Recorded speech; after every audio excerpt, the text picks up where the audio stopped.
simply evolved by chance, as the material scientists would have us believe, but it's created by the Supreme Lord. It's created for a very specific purpose, to give the living entities, the spiritual beings, the opportunity to come here and to, let's say, enjoy this world according to their desires. Everyone in this world has many desires to fulfill, and for this reason, this world is created again and again. And after the Lord creates this world, He doesn't simply just put us here without any understanding, in ignorance, what should we do, how do we live, and so on. Rather, He gives us a set of rules by which, or you could say an operator's manual, about how this world works, so that we can understand what we should do, what we should not do. Now, the very important point to understand is that actions have consequences.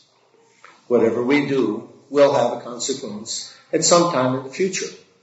This is, in the law of physics, it's called the law of reaction. For every action, there's an equal and opposite reaction.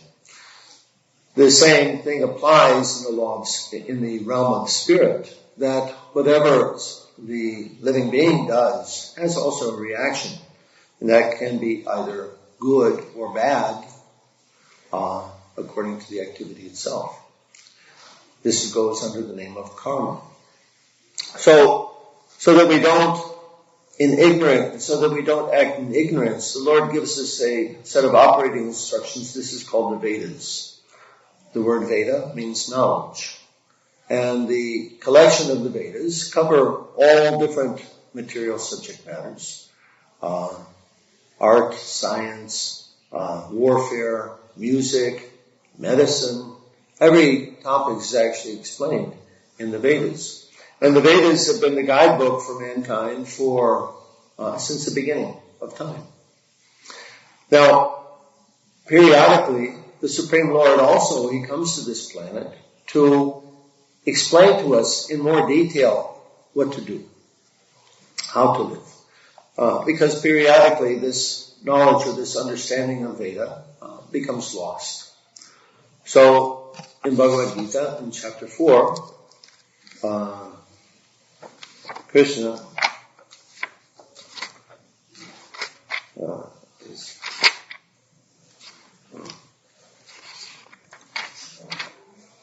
states,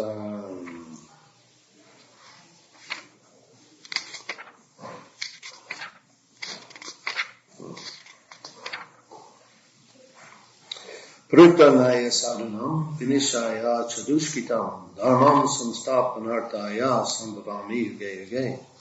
In order to deliver the pious and to annihilate the miscreants, as well as to reestablish the principles of religion, I myself appear millennium after millennium.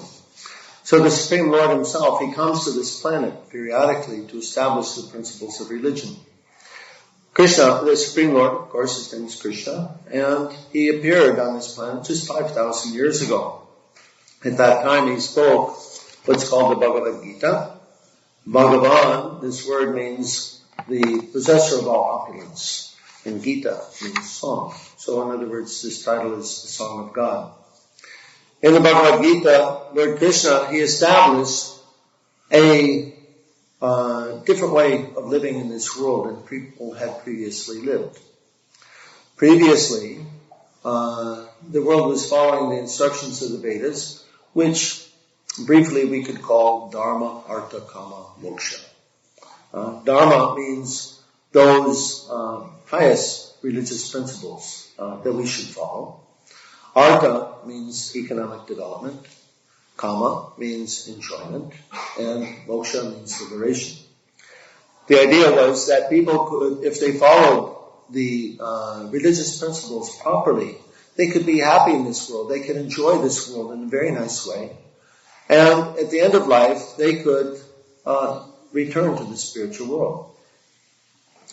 Actually, this process, as was described in the Vedas, took a very long time.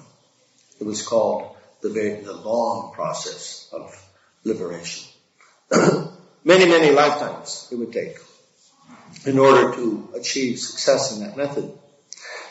But when Krishna came 5,000 years ago, he gave us a process. He decided he's going to change that system and arrange so that we could achieve the purpose of the Vedas in just one lifetime. Not only,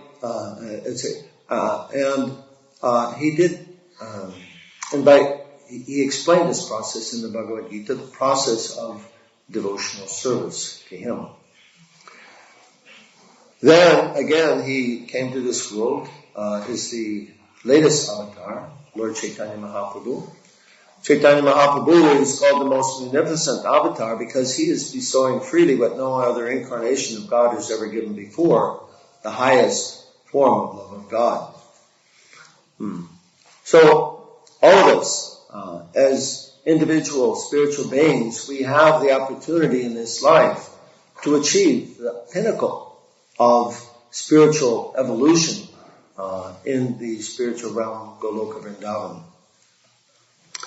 And there's a process that's given to us to do that.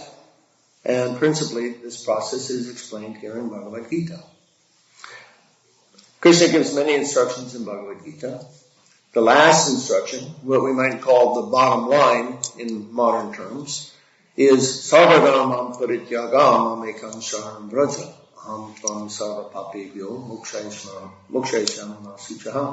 Krishna says, abandon all varieties of religion and just surrender unto me. I will protect you from all simple reaction. Do not fear. So this Sanskrit, Sarva Dharma, this word Sarva means all, and Dharma means religion. So Krishna is saying, give up all these varieties of religion and surrender to me. Shri Shri Radha Goswami ki jai. Shri Jagannath Baladev Subhadeva ki Shri Subhadeva ki.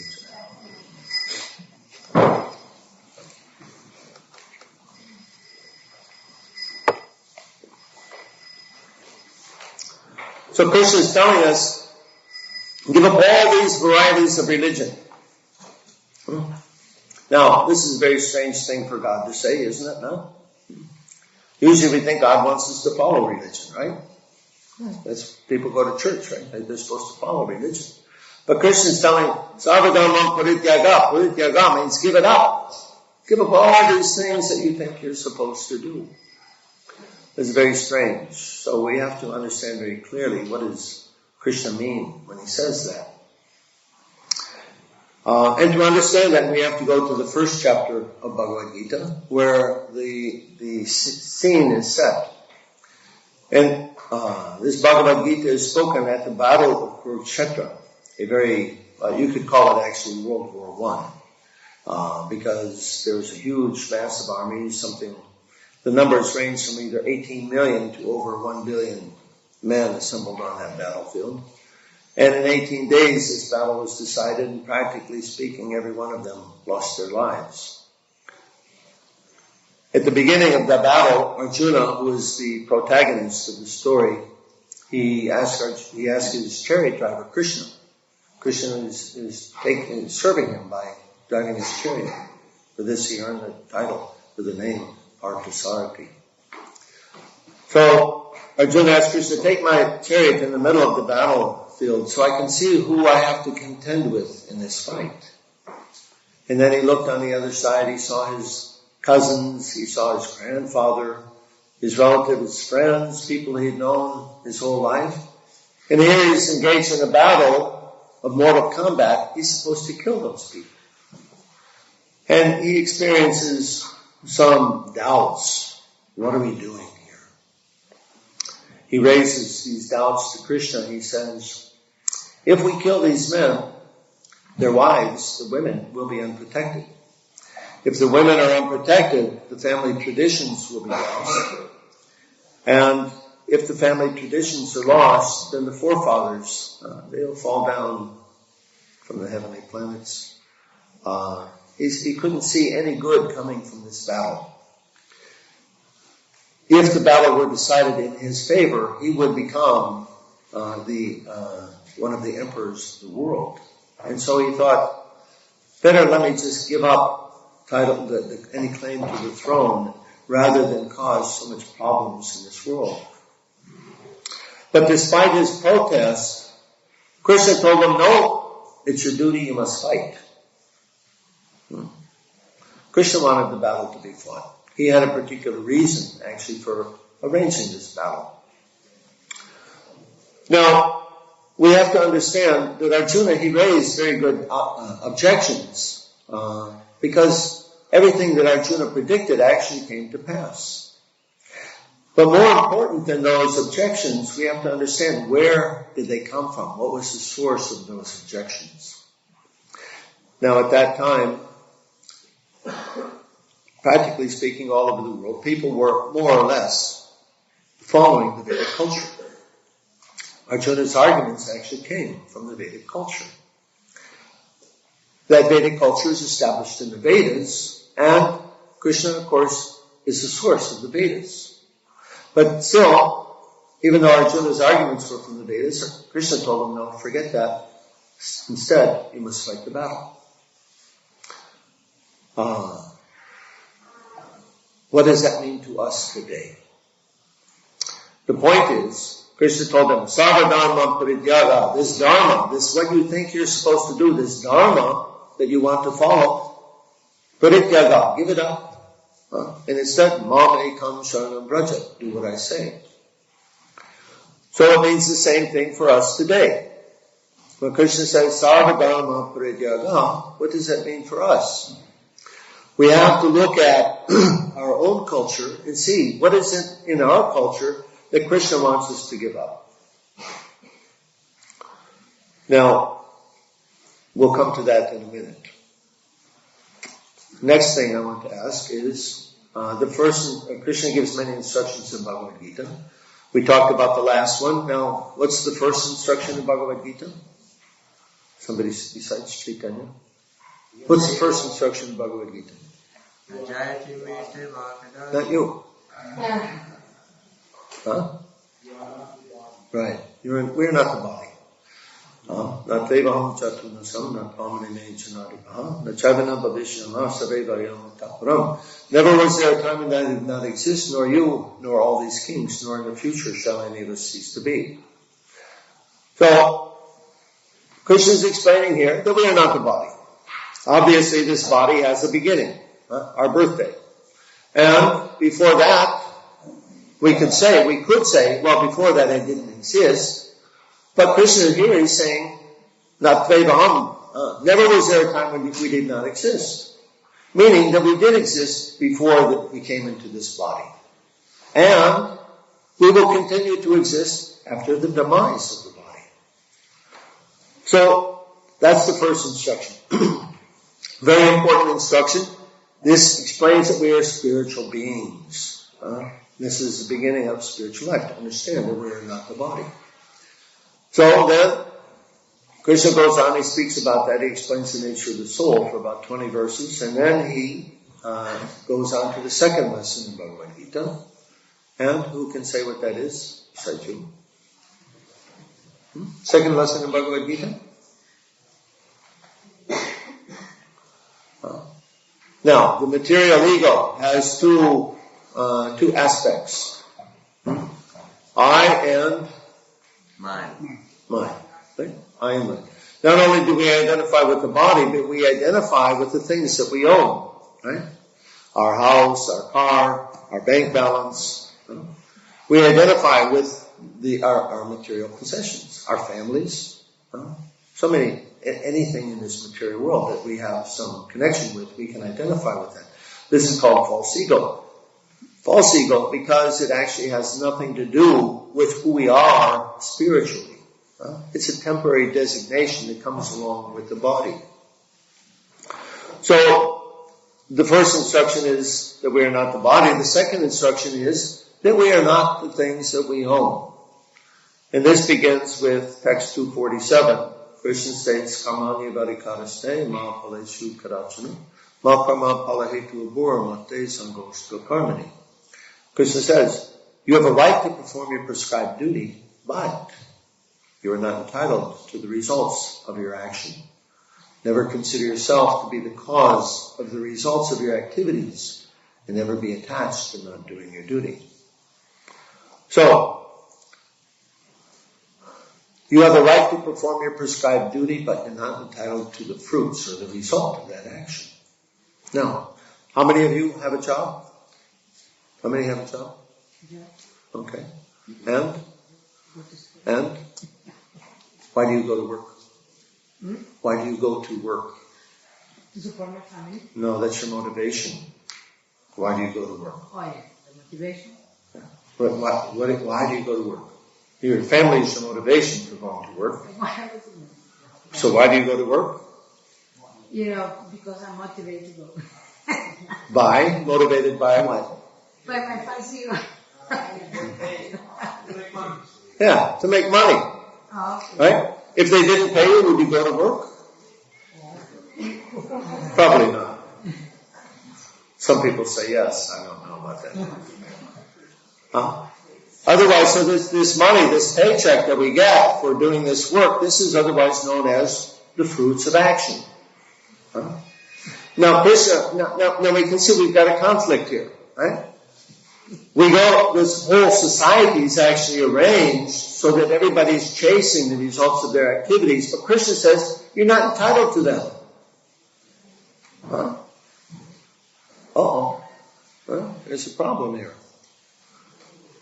Why does Krishna say that? Later, in 249, Krishna says,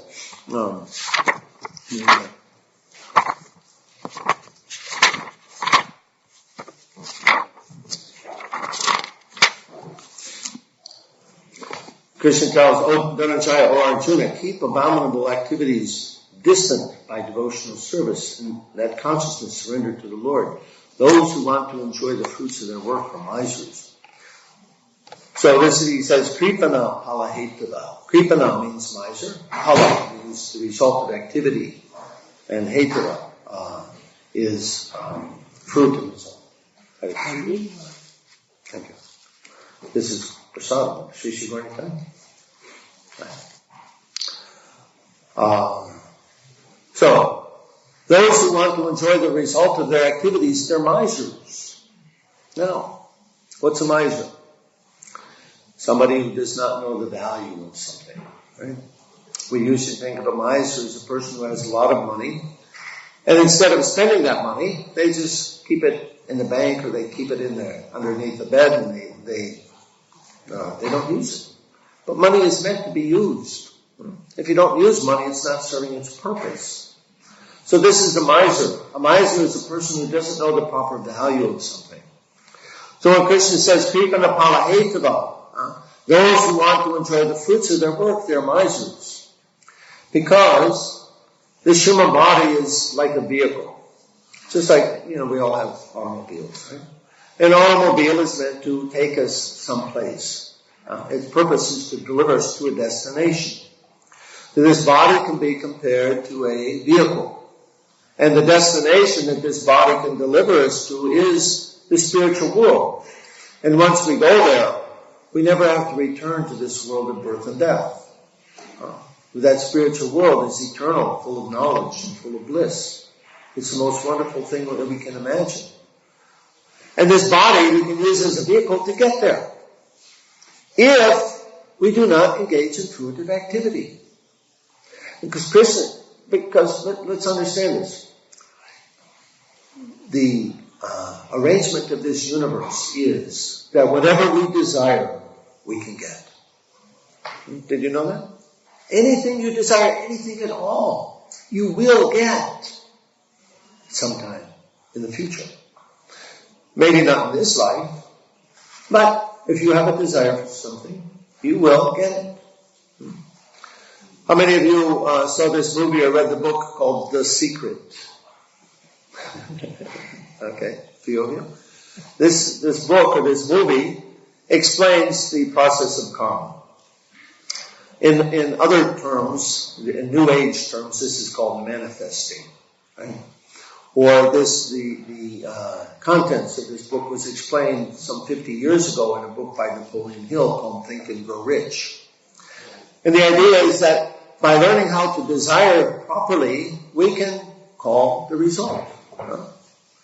Now, what they don't say in this movie, The Secret, is that if you don't get the result in this lifetime, you're going to have to come back again to get it.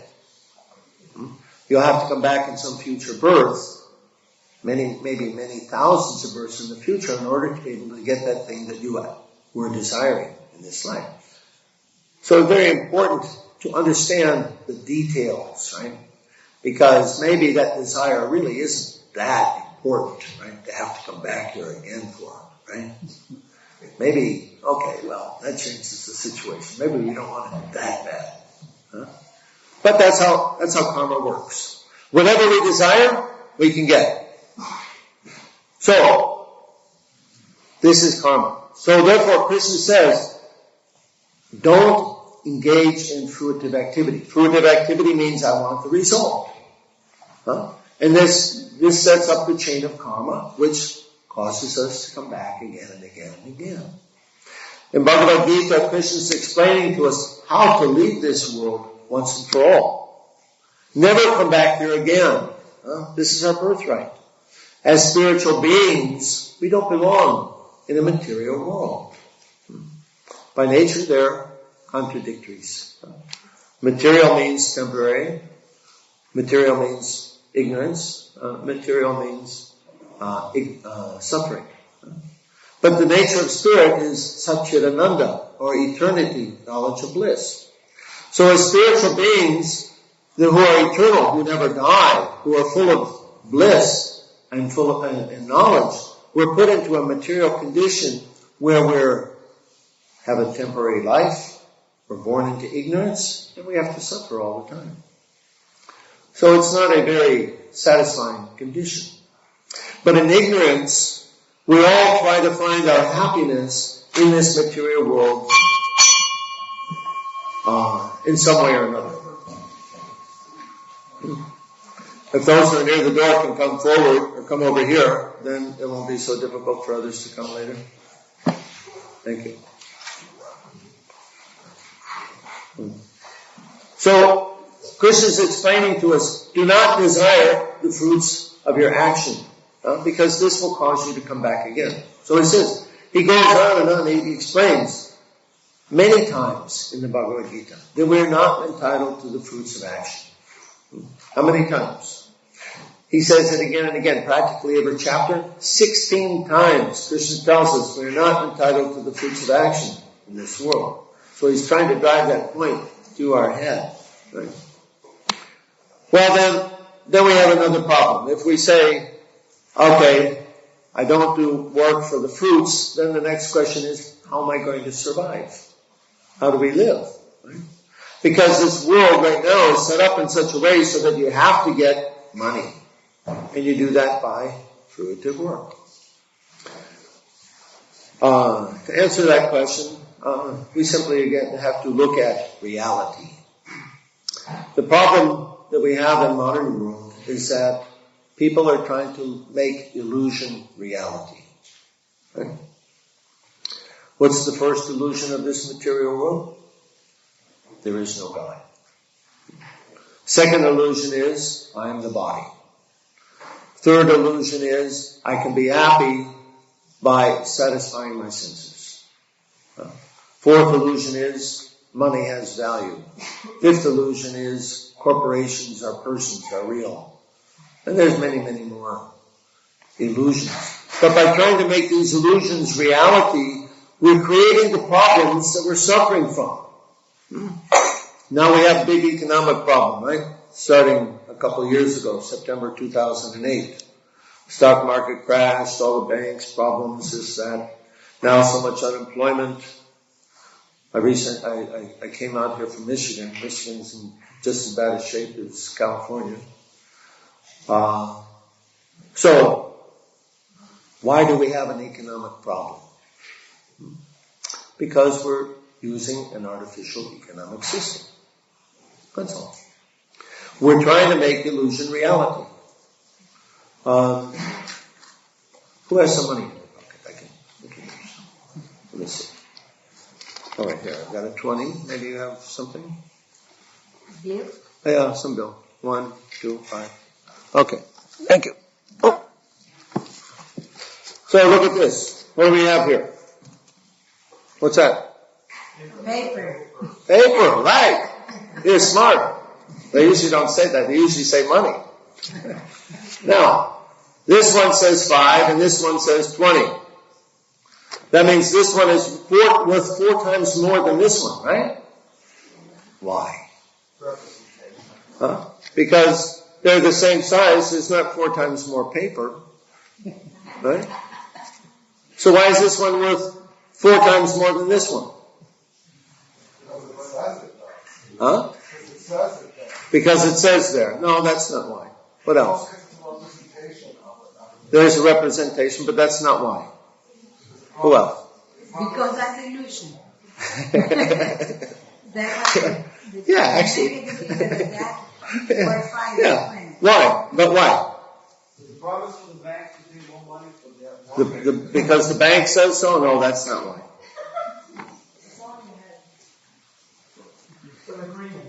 Yes. Because you agree. That's all. Everybody's agreed that this one's worth 5 and this one's worth 20. Huh, that's all. But it's not worth, this one's not worth 4 times more. It's just paper. Both of them are just pieces of paper. But because we agree to it, therefore it's sold. Right? Actually, both of them aren't worth practically anything. Right? It's just paper. But we try to make this illusion reality. And people go crazy. They do all kinds of crazy things chasing after this paper. And therein lies the source of so many problems. Because who can create this paper? Can you? We have nice color copy machines now. You go down to the copy shop, go down to Krishna Copy and print yourself up some 20s, right? Can you do that? Why not? Huh? They'll put you in jail, won't they? Right? But somebody has the right to print this, but not you. Who has the right to print this money? Not the government either. The government prints it, but it's actually ordered by the Federal Reserve Bank, which is a private bank, which is owned by private people. We won't go too far into that. Somebody has the right to print this, but we do not. And they can control how much money is in circulation. Right now, the banks are in practically, there's a, the banks are not loaning money. All this money is actually loaned into existence. And if the banks don't make loans, there's not enough money in circulation and the economy goes down, down, down. This is very widely understood. It's not a secret. But for some reason or other, the banks aren't loaning money. In any case, they create these boom and bust cycles, and there's so much you can read about that. We're not going to go into that. But this is deliberately created, and it causes very real problems. Even though this is worthless paper, it creates very real problems because we're trying to make illusion reality. So the solution, what's the solution to the economic problem? First thing we have to understand is, what is the economic problem? Now, you'll read every other economic writer, and they'll talk about interest rates and bank loans and balance of trade and IMF and World Bank and all this kind of stuff. But actually, that stuff has not so much to do with economic system. Because after all, economics is not a natural science like physics or chemistry. Right? Physics or chemistry is very objective. But economics is created entirely by human beings. And if we look throughout history, we'll see that different people, they do their economics in different ways. Even here amongst ourselves, we also do that. Okay? For example, in our own birth families or our households, we use a different economic method than we do with other people who are strangers, right? So within your family, right, husband comes home from work, wife, she's made nice dinner, and husband sits down, and she says, here's your dinner, that'll be $10, please. Right? No, of course not. Right? Because they're one unit. They're together. They exchange out of love without any restriction. They've united their interests. Even we have friends. We invite our friends over to dinner. We don't ask them to pay for dinner. But if they start coming every day, we might say something, right? So there's a limit. We have, according to our relationships with people, we have different ways of dealing with them economically. Now, this way of dealing with the world economically is a matter of consciousness. It's a matter of who or how we relate to other people in this world, or how we relate to the world itself. If I identify with you, then I share with you. If I don't identify with you, then we're going to have a different transaction. I'll sell to you. Like that. So this is a matter of consciousness. Because actually, what is relationship? How are we? Are we all related? Are we not related? We're all human beings, right? We're all, in one sense, brothers and sisters of our common Father, God. Are we not? No. But we don't have that consciousness. Our culture does not teach us that consciousness. But the Krishna culture teaches that consciousness. So what Krishna is giving us in Bhagavad Gita is a different way of seeing and understanding this world so that we can live according to reality and thereby eliminate all the problems of modern society. That's a very bold statement, but it's true. If we live according to reality, we stop creating the problems that we're suffering from. And as long as we want to live according to illusion, we must suffer. There's no escaping it. So that's our choice. Do we want to keep our illusion and suffer, or will we give it up and be happy in this world? Those are the choices. And those are the only two choices that we have. So this is what spiritual economics is about. How to live in this world in reality. And we all have a part to play. Every one of us who lives on this planet contributes to the consciousness of this planet, contributes to what's going on. Bhagavad Gita Krishna explains how this world works. And very briefly, he says that there's three modes of material nature, or the material nature is acting according to goodness, passion, and ignorance. Just like the three primary colors, red, blue, and yellow, create so many tens of thousands of colors by their different combinations. So these three modes of material nature create so many influences on the consciousness. When the consciousness is influenced by goodness, then we have a tendency to cooperate and share. We don't make artificial distinctions between relatives and not relatives. When the mode of passion is prominent, then we begin to see distinctions according to different bodies. Man is different than a woman, or a dark-skinned person is different than a white-skinned person. A young person is different from an old person, or human beings are different from animals. These distinctions are made by a person who's influenced by the mode of passion, the Rajagun.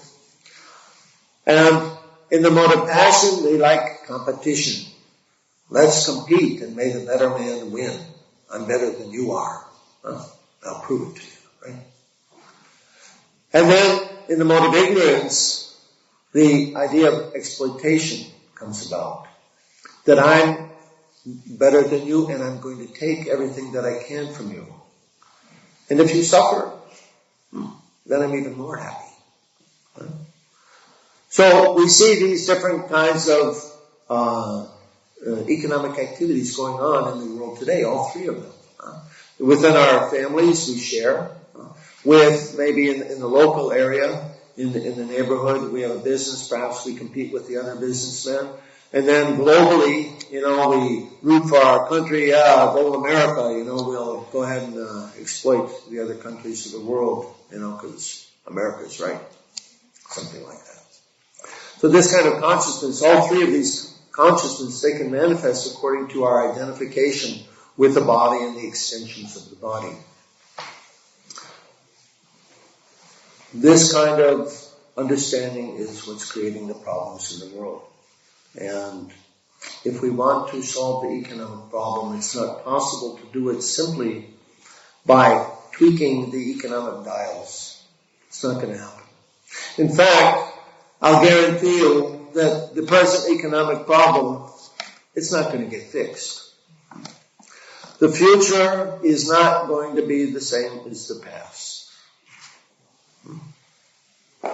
The future is going to be very different. Because the powers that be, they've decided that they want what they call a new world order. Maybe you've heard that expression. This means that they're going to arrange that the world functions in a different way. And we don't have time to go into all the details of that. If you want to read on my blog, you can look there. Remind me, I'll put it on the board. I forgot, sorry. It's spiritual-econ.com. If you can remember that, I'll write it down. And it's also, if you get my book, it's also in the book. The future is going to be different. The bad guys, they decided that they want to have two classes of people, the enjoyers and the slaves. Right now, we basically have that because 2% of the people in this world own 50% of the wealth. And 50% of the people have 1% of the wealth. This creates a lot of problems in and of itself. But that's not enough for them, and it's going to get worse. Now, what are we going to do? Because they're very powerful. They control the governments of the world. They control the military. They control the media. They control the universities. They control the banks. They control everything. It seems like they've got the whole deal sewn up. And they think so.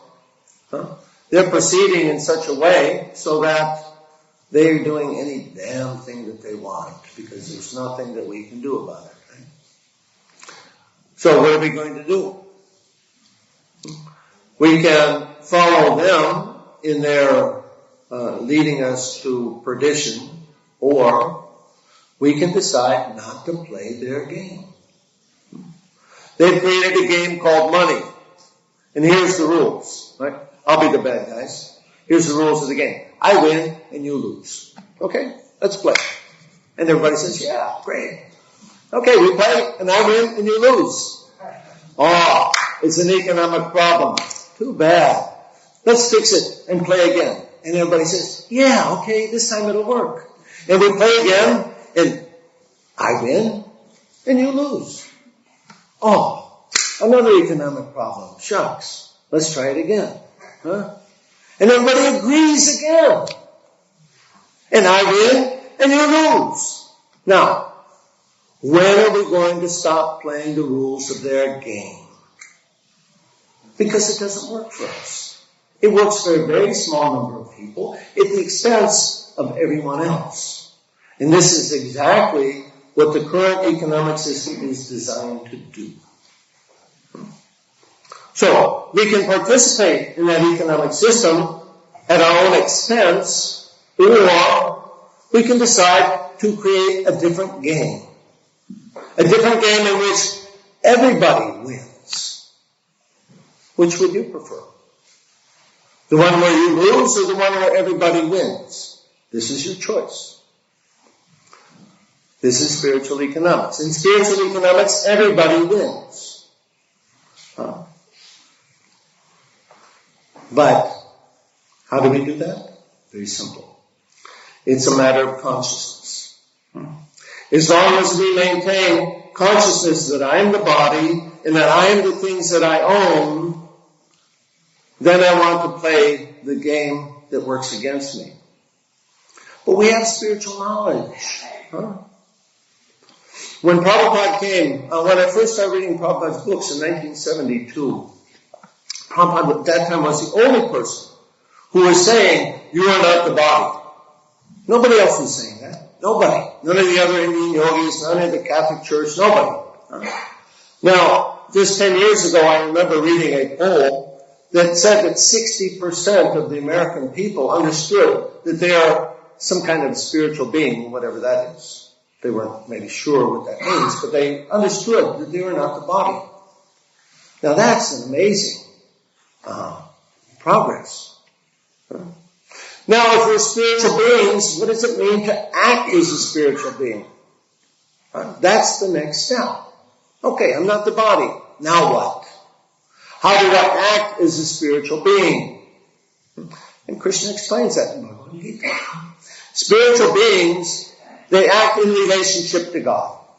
Everything that they do as an offering to the Supreme Lord. And the Lord, being so wonderful, He reciprocates that love. Spiritual relationship means reciprocation.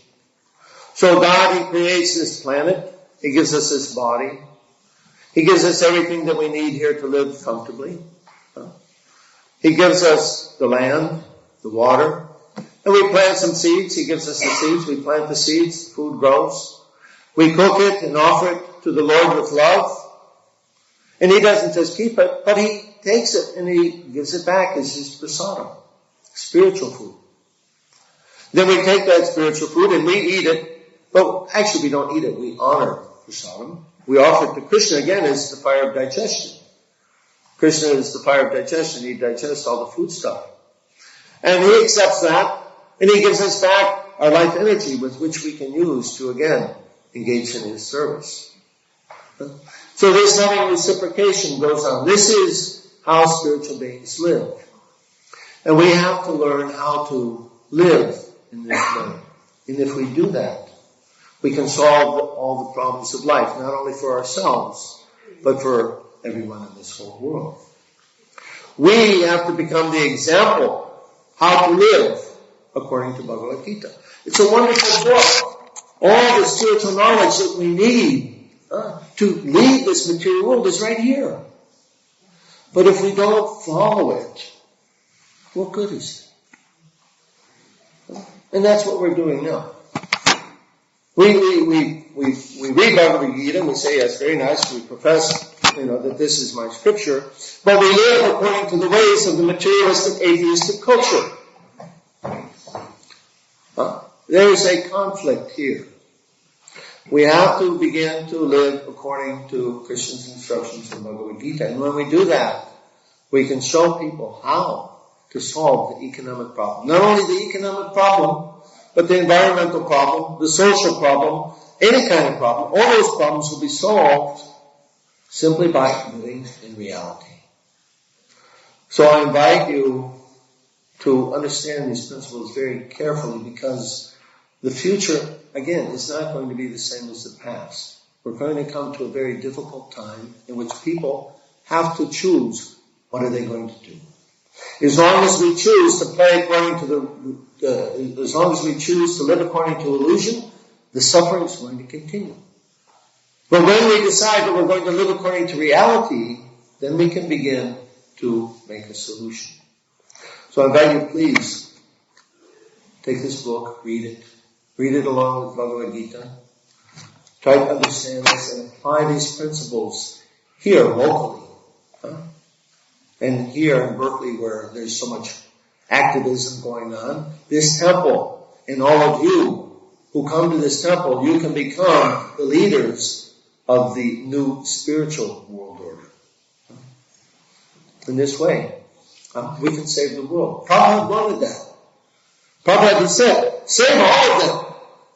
And if you can't save all of them, save as many as you can. How are we going to do that? Simply by living according to Bhagavad Gita. So, thank you very much. We have a little bit more time. And if you have any questions, I'll be happy to answer them.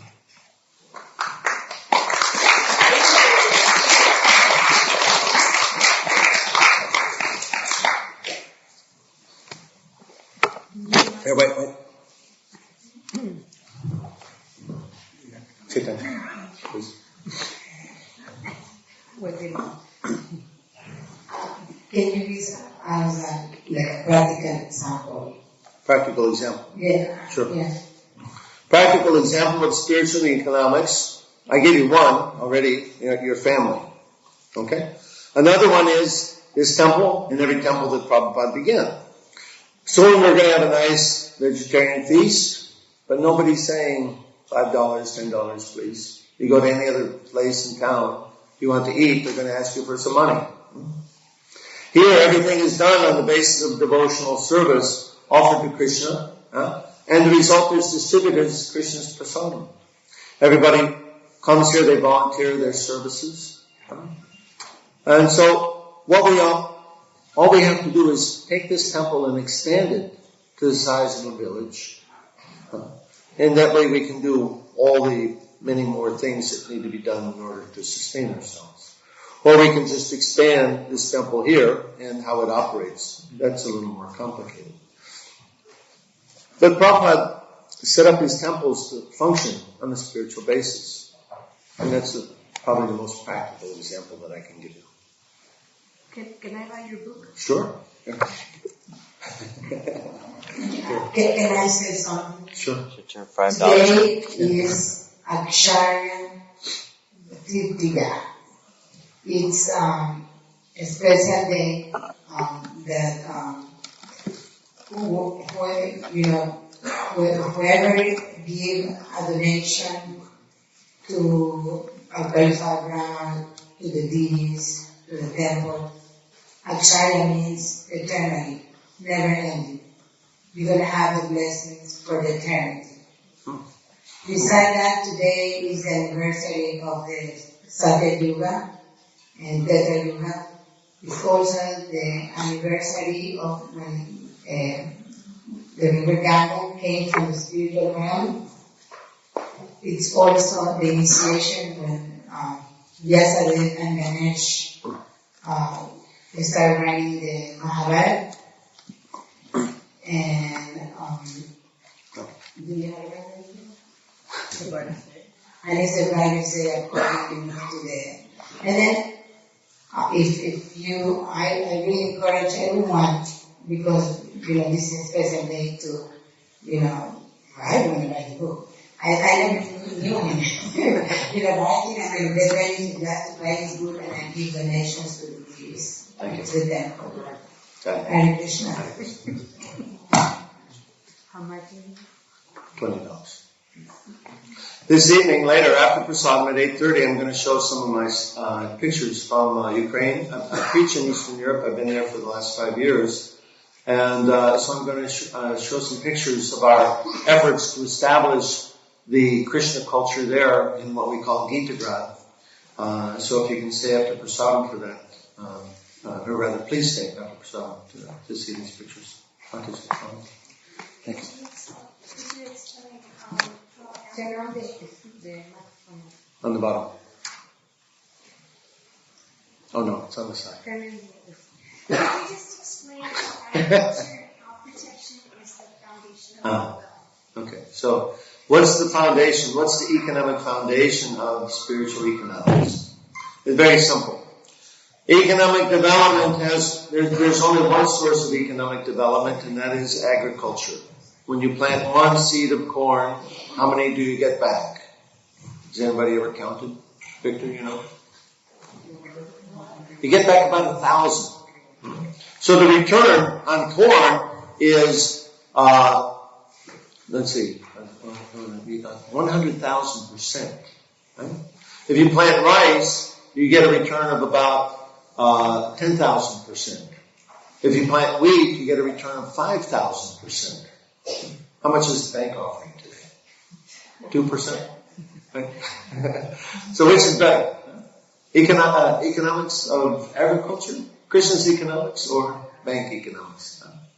So agriculture is actually the basis for economic development, and then not only the agriculture, but the cow and the bull are very important animals. Without, we have this concept now. People are talking about peak oil, that the oil is going to start running out, and then there's going to be all kind of mayhem because oil is required for everything in the world. So what are we going to do when there's no oil? Well, the country of Cuba has already discovered that because the United States made an oil embargo against them, I don't know, was it 40, 50 years ago or something like that. And so immediately what they did is they started using the bull. So they used the bull for agriculture and for as many power, as a power source as much as possible. And they don't need the oil.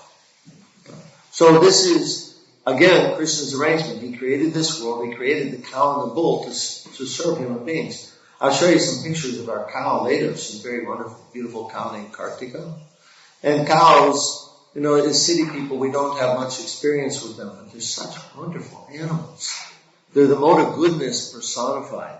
And just by touching the cow, just by serving the cow, we get so much benefit. What to speak of everything that comes from the cow or the bull is very valuable. You may not know, but cow stool is actually antiseptic. Now, usually stool is, you know, we're going to create disease and so on like that, but cow stool is actually very pure. If you have a cut or some wound, you can put cow stool on it, and it will actually heal any infection that's there. And cow urine, you can drink, and it's medicinal. So they have, maybe you read some months ago, they have a new drink in India, I forget how they call it, but it's basically cow urine. And now, of course, we all know, you know, this is our cultural conditioning, right? But actually, like anything else, you can get used to that. When I was in India last time, I was staying in a village, and I went down to take my bath. They have small ponds that you bathe in. And so I went down to take my bath, and the man who I was staying with, he brought me a big heap of cow dung to use for soap. And that, of course, I had to swallow once or twice. Say, okay, get over my cultural conditioning. But actually, it was quite nice. It actually removes all the oils and the dirt from the body in a very nice way. At least you feel very refreshed. So anyway, these animals, the cow and the bull, are very, very special animals. So agriculture and cow protection is actually the basis of Vedic culture and the basis of spiritual economics. What else?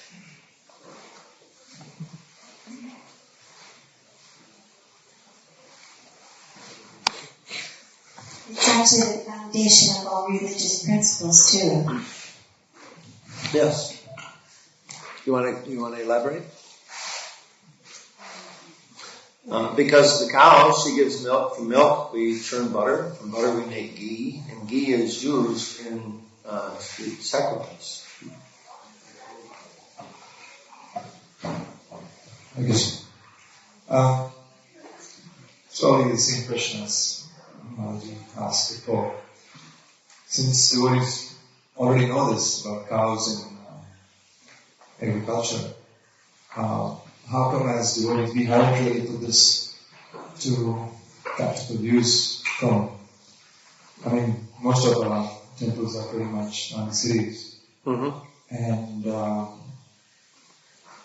from what I know, we don't have really good examples of farming communities which are working in a nice way.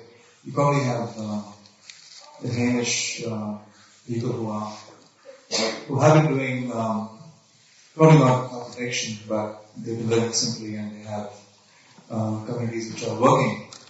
And I'm just talking from experience in Australia because I've been living there for the last 12 years. And the farming communities don't seem to be really thriving. Yeah. There's a lot of struggle. So hopefully things will change, but I'm just... Okay. So the reason we have these problems is because we are conditioned souls. Huh? We all know that word. Condition means we become habituated to a particular way of life. And we all come from the city. So we're conditioned by city life. City is qualified by the modes of passion and ignorance, Rajagun and Tamagun. Now in Bhagavad Gita it's explained that the village, this is Sattvagun. And the particular quality of Sattvagun is it appears like poison in the beginning, but at the end it's actually very nice. It's like nectar. So for city people, when they think about the village, they think, village life. I live in a village in Ukraine. Our house, we don't have running water. The toilet's outside. I'll show you some pictures of that later. We have to carry water in and out of the house. There's no bathroom. And when we try to attract even our devotees from the city, they're not so interested in this kind of life. Okay, we can make it a little bit better. We can put the bathroom inside the house. That's not that big a deal. Okay. We can have running water. Okay. But the thing that we have to overcome is our cultural conditioning. Now, we read Bhagavad Gita, we profess to be followers of Srila Prabhupada, and Srila Prabhupada wanted to establish these farm communities. So, who's going to do it? You? We have to do it. There's nobody else can do it. Why? Because by our intelligence we understand that's the way we should live. So rather than simply acting against our own interests, according to an economic method, living in the city, we have to use our intelligence to understand this world is going to change, and if we prepare for that, we'll be very glad that we did. And if we don't, we're going to suffer just like everybody else. So, beware. It's going to change. Now, are you going to prepare for it or not? Now, I'm going to pass out later. I have a brochure for our village community. It's called Gitagrad. In Gitagrad, we're trying to live exactly how Prabhupada said, which means subsistence living. You produce what you need. You get two rules. Produce only what you need and use only what you produce. Now, if we follow that rule, how are we going to be able to even buy a house? How are we going to be able to buy anything? You can't. Prabhupada, he wrote a paper in 1956 called Conceptions of Gita Nagari, where he explained the village of Gita Nagari, or the place where we live according to Bhagavad Gita. Gita Nagari means the same thing as Gita Grad.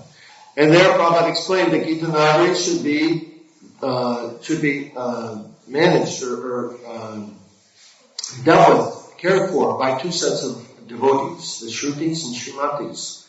The Shrutis are those devotees who understand how to live properly in this world, and the Srimatis are those who Krishna is blessed with wealth, that they can give their wealth to support the developing the self-sufficient infrastructure of Gita Nagari. And then when that infrastructure is in place, then you can live there very nicely. So we have to buy our way out of this system. There's no other way. It takes cooperation of many people. So there's many people in this world who are looking to do this. There's one, if you can look it up on the internet, it's called Transition Towns. Groups of people who were into permaculture who decided, when they heard about peak oil, they decided that, well, why don't we start preparing for the time when there's no more oil? Duh. Huh? Yeah, good idea. So they're actually doing that, and they're planning how to reduce their dependency on oil. Now, what about us? We can do the same thing. We have to have some will. We have to have some understanding. We have to have Jnana Chakshu. It's called seeing through the eyes of Shastra. Prabhupada stated, also, he wrote in his Back to Godhead magazine in the mid-50s, he said, this materialistic civilization is not going to last much more than 50 years. Time's up. And we can see it's changing. So, get ready. Prepare. Cooperate together. And then make it work. what about the laws? I mean, isn't it possible, I mean, we still have a little bit of voice. Not everybody knows all this stuff, but what if, I mean, we have a lot of Sanctum employees all over the world. Chicken. The mic. She says you want it. But because you're not the girl, just spin it out for her. We have a lot of Sanctum employees all over the world, right? So they've given a lot of mercy to the planet, to the devotees on the planet. So why can't the laws be changed so that all over the planet, all laws are based on agriculture and cow protection? I mean, if it hurts the land and the cows, automatically it's not a good law, and it should be discarded. Well, I'll say frankly that we don't have the political power to change the laws. But we don't care about the law. All we have to do is simply live according to the way Krishna told us to live. Krishna said, Samagama Purikyaga. Okay, let's do that. All this dharma that we think we're supposed to do, give it up and Mamekam Sharana Braja. Then we do Chaitanya, bring it on. Nick would like to speak. Okay, one second. So, anyway, this can be a long discussion. I'm just saying, in my opinion, it's to try to change the law is a very big uphill fight. Easier to just do what Krishna told us to do. But in a sense, that is doing what Krishna tells you, because Okay. Everyone's a spirit soul that's affected by the laws. Okay. So even if we put it out there, and even if it's rejected, still people hear about it. Okay. Do it. Do it. I can't do it. Why not? No. You can do it. I don't live here. No. Sorry, You I'm leaving in Thursday. You're a good speaker. You travel all over the I agree there. Okay, thank you. Don't go in the village. Act Go locally. to the Congress. Okay. He's first. Okay. And I have